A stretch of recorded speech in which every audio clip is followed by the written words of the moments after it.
G'day everyone, welcome back to another weekly tipping video on the channel. Good to have your company today as we're going to be going over my tips for round 22. Just 3 rounds remain. It's looking quite close this ladder and it's going to be a big week for tipping for sure. So feel free to leave a like and subscribe if you do going to enjoy today's video. And as always, let's start off with how I went last week. Okay, so my tips from round 21, a pretty average week for me with the tipping, just a 5 out of 9. Went with the Dogs over the Ds, the Suns over the Eagles. Deary me, what on earth is happening with Gold Coast away from home? Mental toughness is nowhere to be seen. It felt like it was 𝐼𝐻𝐼𝐿 or bust, but the Eagles, very spirited win at home, finally getting their first win in a while. North over the Tigers, the Cats over the Crows. How about this game? It was a beauty. Jeremy Cameron, what a star. The Blues over the Pies. Gut was telling me Collingwood, but I just felt like Carlton probably the better side in it, but yeah, the Pies season's still alive. Game I like to forget as quick as possible as a Sydney supporter when looking at this one. Port Adelaide, far too dominant over the Swans. What on earth is happening with Sydney? 112-point winners, Port, they were fantastic. Went with the Hawks over the Giants. How about that from the Giants though? Fourth quarter turnaround, I think they were down by roughly 5 goals.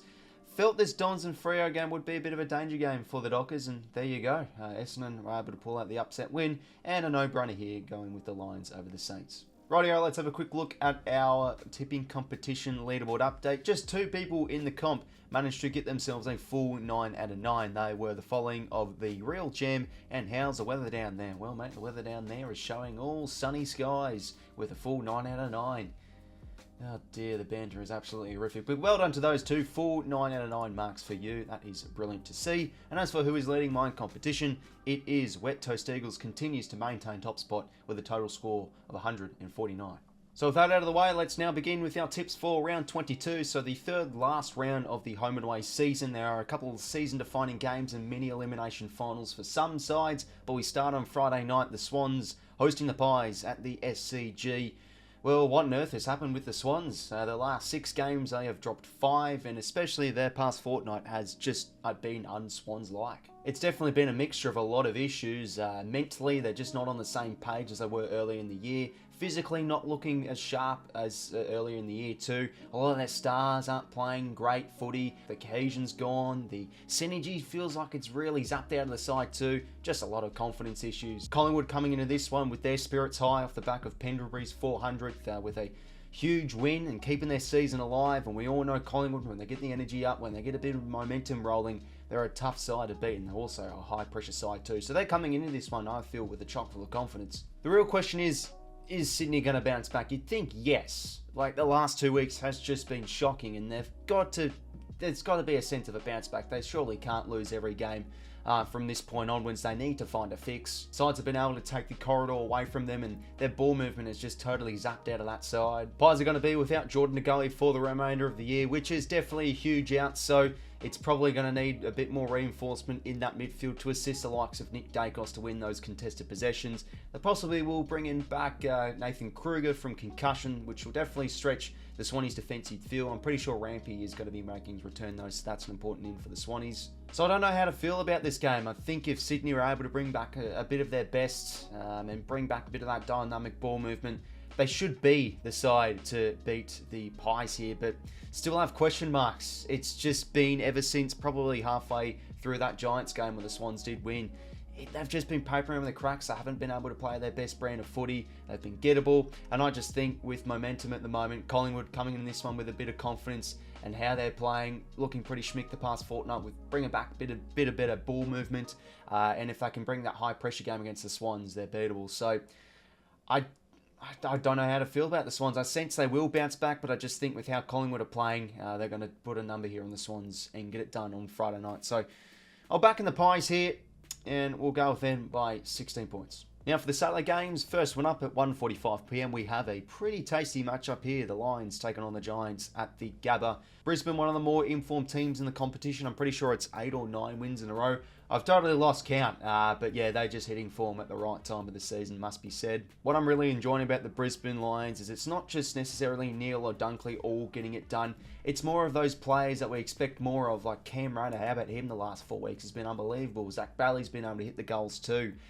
Even without 𝐼𝐻𝐼𝐿, they've been able to cover players that come in, like the likes of Logan Morris, and Kyle Oman loved his year too. They've just been able to cover those those out so well this year, I think, Brisbane, and they've just gotten back to their strengths of just dominance off the stoppage and off turnover. Side playing with confidence aside, high on chemistry, and you'd think at home here they'd be, yeah, a pretty safe tip no matter who they verse. But the Giants, probably one of always the more of the underdog sides that can definitely turn a few heads. How about their performance from last week against the Hawks in that fourth quarter? They're down by roughly 5 goals, but they were able to really bring that fast overlapping ball movement and catch out that Hawks defence. And we all know Brisbane, they have been a bit vulnerable this year in defensive transition, so if the Giants can really get that back half game going and move the ball well, don't mind them here. And especially for Brisbane, they've definitely got to try and really shut down 𝐼𝐻𝐿𝐼𝐻𝐿, because he's just been unbelievable the last month or so. He's been huge in the air. When looking at the Giants' strengths, I don't mind them here for the upset tip, or wouldn't even be an upset.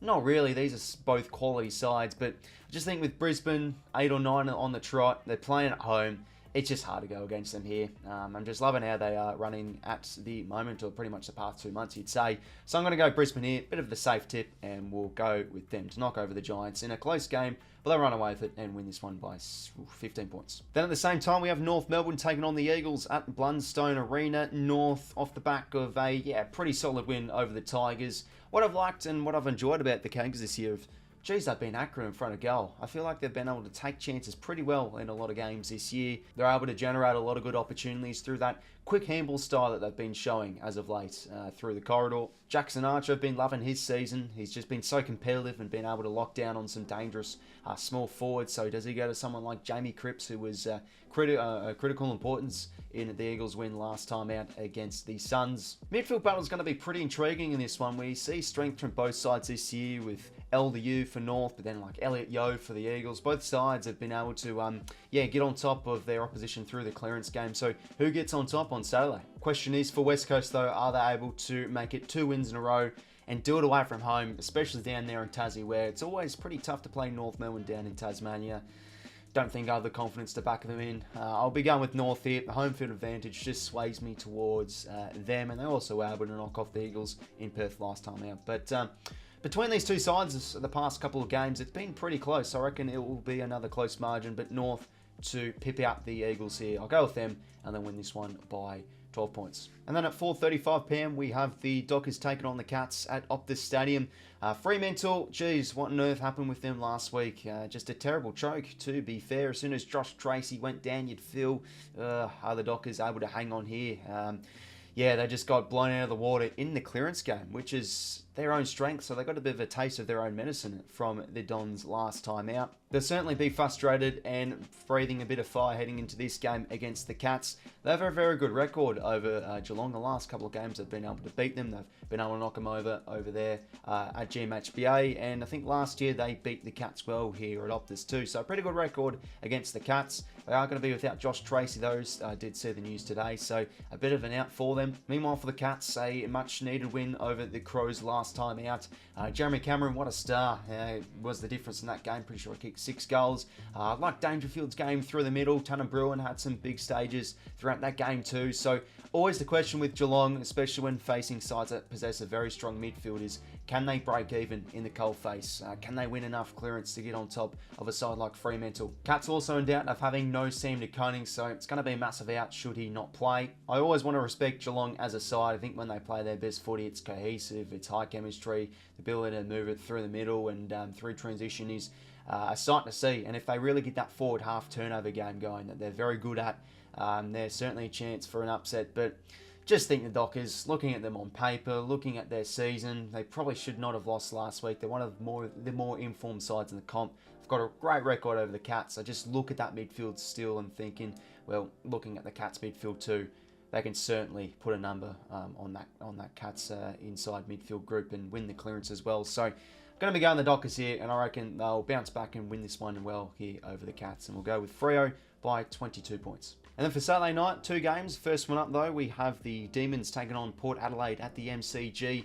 Port sky high in confidence, especially off that win over the Swans. 112 points. Probably the most complete performance I think many Port supporters have seen their side play in maybe decades. It was unbelievable how they played. They were just dominant in the midfield. They were hitting targets really well inside 50. I mean, they had about 10 marks inside 50 in that first quarter. When you look at Port Adelaide at their best, it's just that midfield depth. They have Drew and Ollie Wines that are able to win that hard ball, and that allows to throw out Rosie and Butters a little bit on the outside and make the damage, outside of the scramble and going forward of centres. So, yeah, side just in a tremendous amount of form. 𝐼𝐴 playing forward's been a good move from Kenny Hinkley. He's been playing well the past fortnight. 𝐼𝐻𝐼𝐷𝐪 has also been able to kick a couple of important goals too. Meanwhile, looking at Melbourne, their season just looks to be over. I'm pretty sure if they lose this game, it's definitely season over for them. I think there's still mathematically a chance, but just with how they're playing, I think the off-season needs to come to them as quick as possible. Absence of Petrarca is really hurt, and they still have players in that side like Trent Rivers that just keep on punching on, but they're just looking like a hot mess. They aren't able to really string together much consistency for 4 quarters. They'll come out and play the demons of old, get that turnover and contest a game up and about and looking like a bit of a threat, but then they'll just fall out of games. They haven't been able to control games well this year, and I don't think they're much of it.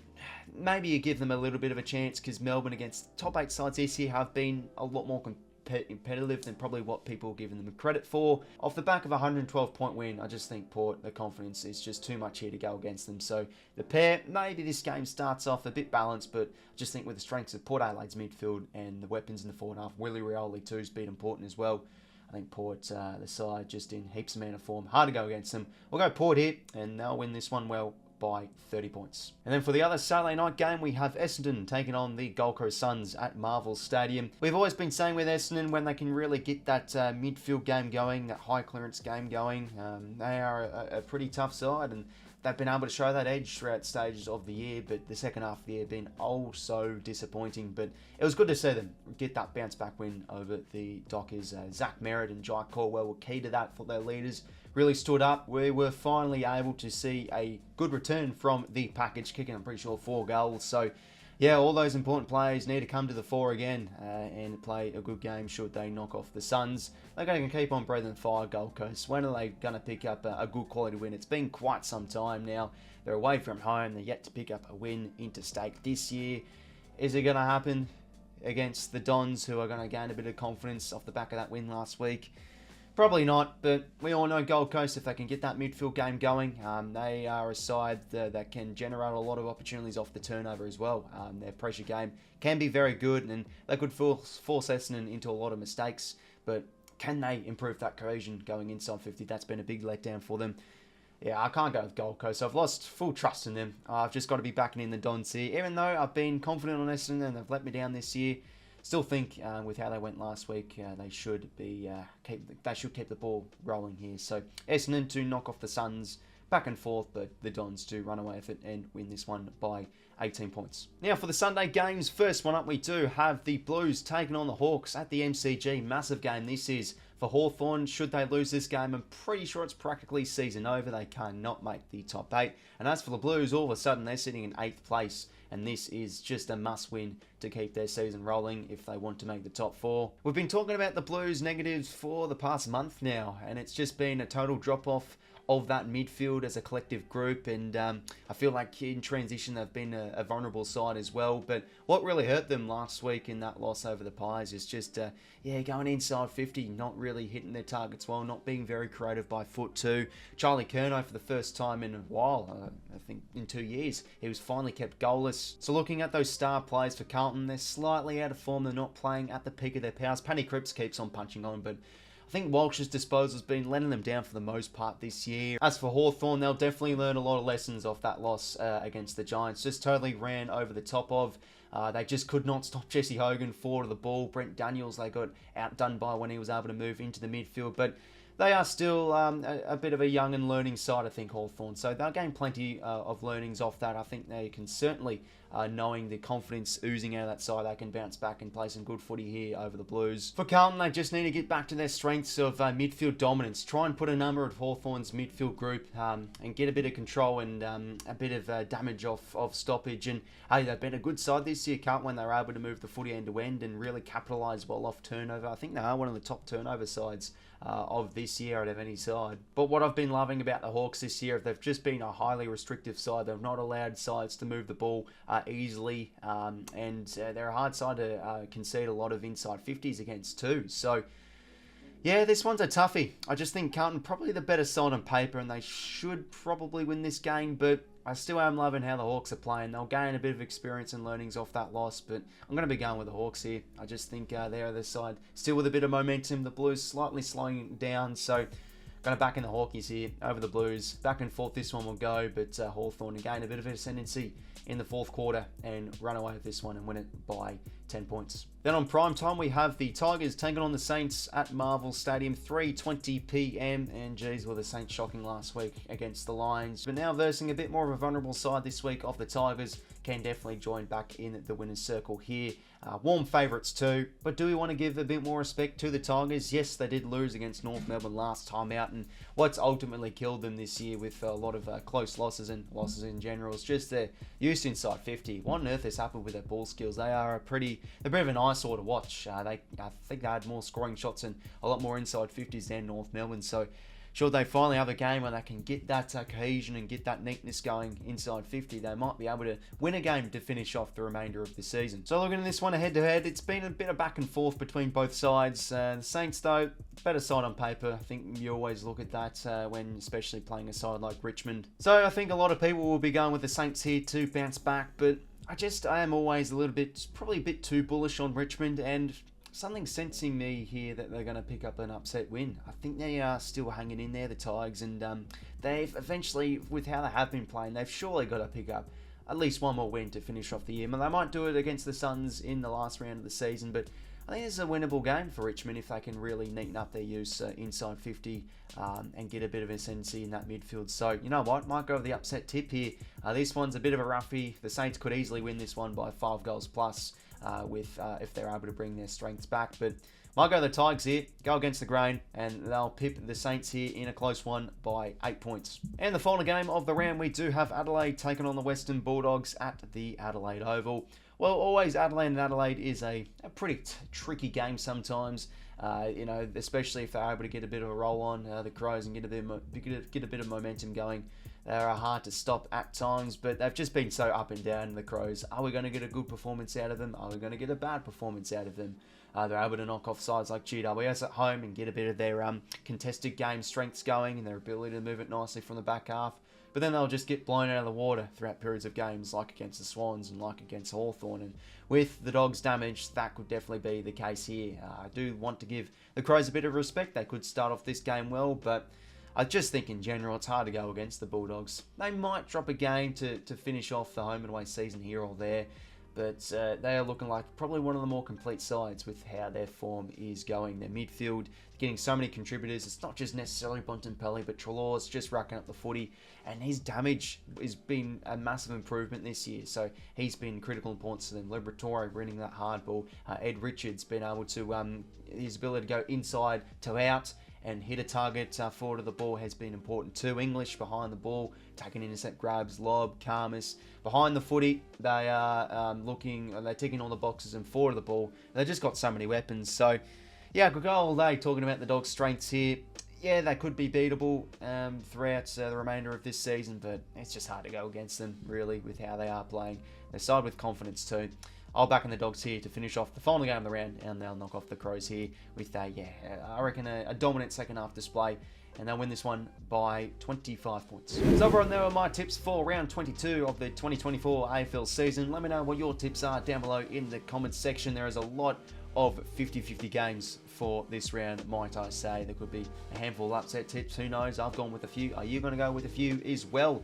Always like to hear your opinions down below in the comments, so feel free to let me know. But thank you very much for tuning in, everybody, and until next time, I will talk to you later. See you later, fellas.